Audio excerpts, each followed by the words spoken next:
Hi cherubs, this is Mrs. Kinkley. I'm going to be reading you a story today called Curious George Makes Pancakes by Margaret and H.A. Rays. Curious George is a very naughty little monkey. This is George. George was a good little monkey and always very curious. One morning, the man with the yellow hat woke George early. "Time to get up, George," he said. "The pancake breakfast is today." George loved the pancake breakfast. It was a fundraiser held every year to make money for special programs at the children's hospital. Besides eating pancakes, there were all kinds of games to play. Even the mayor came to play and eat. But first, he gave a welcome speech. Do you think George will like the speech? "Thank you all for coming," the mayor said. "We appreciate your generous support." He thanked all the volunteers who were helping that day, and finally he said, "Please enjoy yourselves and the pancakes." When the mayor finished, the man with the yellow hat said, "George, I'm going to buy our tickets. Please wait here and don't be too curious." George waited like a good little monkey, but something smelled good. Could it be the pancakes? George was curious. Do you think George is going to do the right thing? Let's see. He followed the delicious smell and found a whole griddle full of pancakes. George watched as a man poured little batter circles and flipped them up in the air. Can you flip? Show me. It looked like fun to make pancakes. George wanted to help. On a table near the griddle was a basket full of blueberries. These pancakes needed blueberries, George thought, and he sprinkled some on top. Do you think that was a good idea? Meanwhile, the man at the griddle was so busy he didn't notice the little monkey helping him.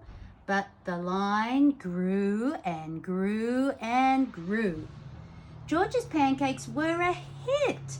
Soon everyone wanted them and the man could not keep up. "Please wait," he said to someone holding an empty plate.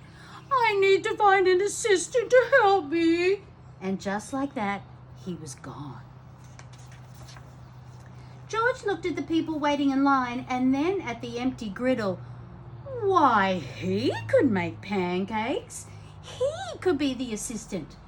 George poured the batter in nice round circles. Next, he added blueberries. He waited just a minute to let the pancakes cook. Then he flipped them over. And last, he added what do you think? Syrup. You're right. You're so smart. The line for pancakes was enormous. But with 4 hands, George made quite a chef. And no one's plate was empty for long.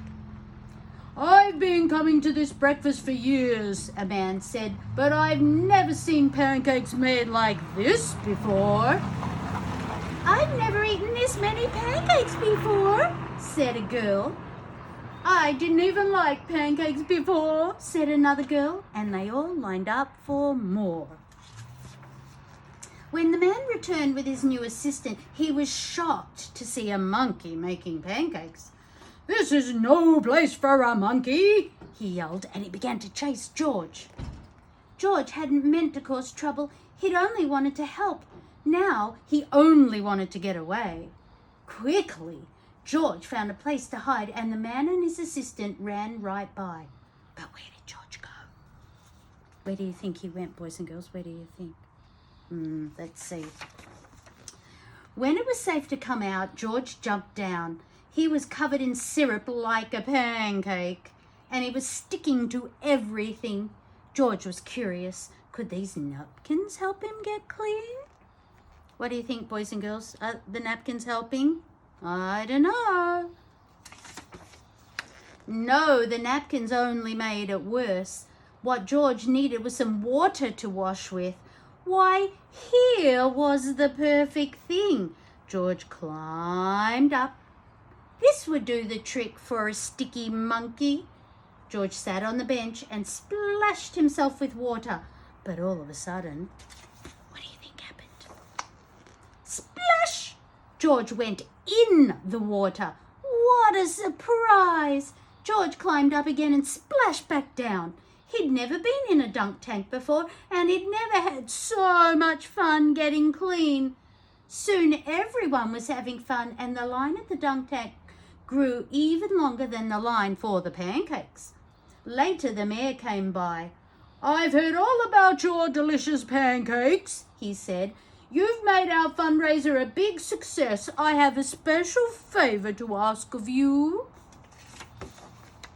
At the end of the day, George got to present the money from the fundraiser to the president of the hospital. "Thanks to you, George. This has been our best fundraiser ever. Will you come back and make pancakes again next year?" George nodded and everybody cheered. Hooray! Thanks, boys and girls. Have a great day. Bye.